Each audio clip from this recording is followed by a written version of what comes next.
Man, I don't know about you, but I'm getting completely geeked and excited about what the Packers are going to be doing, what Brian Gutekunst decides to do through free agency as we approach that date, what he decides to do through the draft. It's going to be difficult to top what we did last year in free agency, signing Xavier McKinney and Josh Jacobs.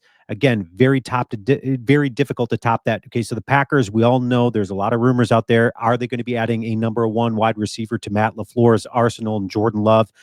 Or, are they going to take a defensive approach and get aggressive in free agency, adding a pass rusher or secondary help that's going to be much needed? But the Packers are closing in on some Jaire Alexander news and where his future lies in Green Bay. There's a lot of rumors out there swirling around what the Packers are going to be doing, not doing. It says right here the Packers have vocally expressed that they would listen to Jaire Alexander trade offers. Brian Gutekunst has made that clear. It says right here the 2018 first round pick has 2 years remaining on the 4-year, $84 million contract. At that time, made the highest paid cornerback in the NFL. However, that deal contains a more guaranteed money. Any team that traded for him would also have to consolidate terms that currently call for him to be paid $17.5 million in 2025, $19.5 million in 2026. Of course, he's going to want to, whatever team he decides to go to or is traded to or signs with, they're going to have to renegotiate an offer there, probably more like a 4-year deal. Of course, he's getting up there a little bit in age. He's 28 years old. Okay, so it says right here the Packers would pick up $6.8 million in cap space if they traded him early this season. They could pick up more cap space if they released him post June 1st. We've already discussed that, talked about. Leave your comments. Let me know, what would you do if you're the Green Bay Packers? Would you decide to move on from him via trade? And it sounds like sources out there are saying it's going to be his value is going to be worth a third, if not a fourth round draft pick. Okay, so you're going to have to eat a little bit more money if you do trade him and you get some draft capital for him, a third or fourth round pick. Again, you're not going to save as much money and add to that cap space. I think for me, leave your comments, let me know your thoughts. Or would you drop him post June 1st and save yourself, add $17 million in cap space out there?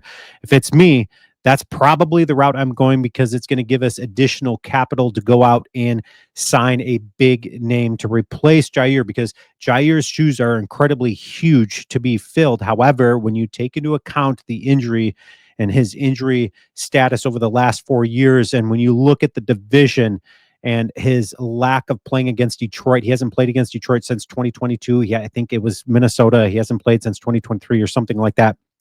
Regardless, that's inexcusable when you've got two really good teams like Minnesota and Detroit who finished ahead of you last year's standings in the NFC North. It's imperative that your number one corner is out there, and not just last year or the year before, right? I mean, so where do the Packers go from here? Okay, so there's trade rumors out there, and we're going to look at these here in a second. But top 25 landing spots, top landing spots for him in 2025 for the Packers to explore. Okay, this article suggests the Minnesota Vikings number 5. I don't see a world where Brian Gutekunst says, "Hey, you know what? You know what would be a really good idea? Let's trade him within the division to where we have to play against this guy." Well, maybe he does, because Minnesota's going to have to pay this dude a lot of money, and he probably won't be out there playing. Okay, so whether or not they're able to retain Byron Murphy remains to be seen. He's going to cost a lot of money, and the Green Bay Packers, I'm hoping, get as aggressive as they did with Xavier McKinney to bring in Byron Murphy. I would love to steal Byron Murphy away and then give them Jaire Alexander, but I don't see Brian Gutekunst going after the Minnesota Vikings for some capital there in the draft. Jacksonville Jaguars, that could be a realistic destination for Jaire to land. Pittsburgh Steelers, that could certainly be a destination.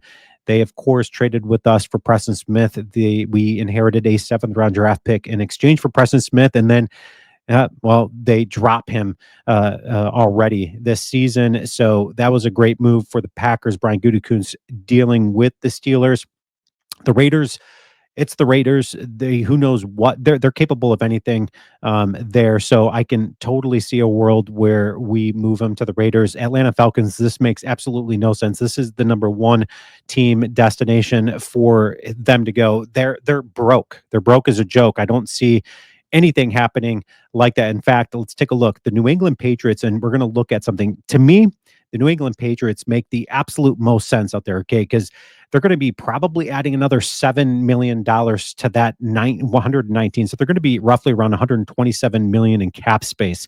A lot of money to work with. Okay, they've already got a good young guy there in Christian Gonzalez, who had an overall PFF score of 76. This dude's super good. Jonathan Jones is aging, and he's only getting worse. Man, I really hope the Packers don't go after somebody like this to fill a void or a hole, because he just doesn't have the gas in the tank like he once had that in Jonathan Jones. So makes complete sense to me that the New England Patriots, given the amount of cap space that they have, would go after a higher contract in Jaire Alexander to join Christian Gonzalez. That would certainly bolster their secondary there. Again, if Jaire Alexander stays healthy. Okay, so taking a look at some of those other teams on that list. Okay, so the Houston Texans are in the red. Okay, so they're in red by about $100,000.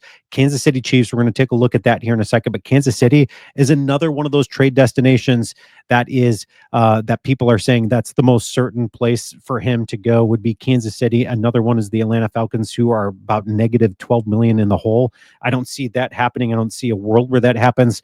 The Cleveland Browns, I could see them trading with the Cleveland Browns, maybe to get a player, not any draft capital, maybe draft capital. I don't know, but the Cleveland Browns are 30 million in the hole. Thank you to that. Okay, so you got the New Orleans Saints, $54 million in the hole. Okay, so if the Packers, this one suggests again, the Packers trade Jaire Alexander, what would the return be in this? We already talked about that in this particular thing. It talked about him making or them getting a third or fourth round pick. Okay, this one suggests that the Packers should trade him to the New England Patriots. This is the only one that really makes a lot of sense to me. There's four more suggestions. Of course, everybody's going to give their thoughts. The Kansas City Chiefs, we already looked at where they're at. They're completely cap space poor. Same thing with the Atlanta Falcons. Pittsburgh Steelers, that makes a lot of sense. And then the Minnesota Vikings, again, being the number one destination. I don't see Brian Gutekunst trading Jaire Alexander within the division. That's not happening. I certainly don't think it's going to happen. To me, New England Patriots, that makes a ton of sense. Leave your comments. Let me know your thoughts there with Jaire Alexander's future and his destination, where he decides to, or where, Gutekunst decides to trade him, or do they wait until June 1st and then just cut him and get $17 million additional cap space for them to go out and swing big in free agency and replacing him. Leave your comments. And as always, go Pack Go.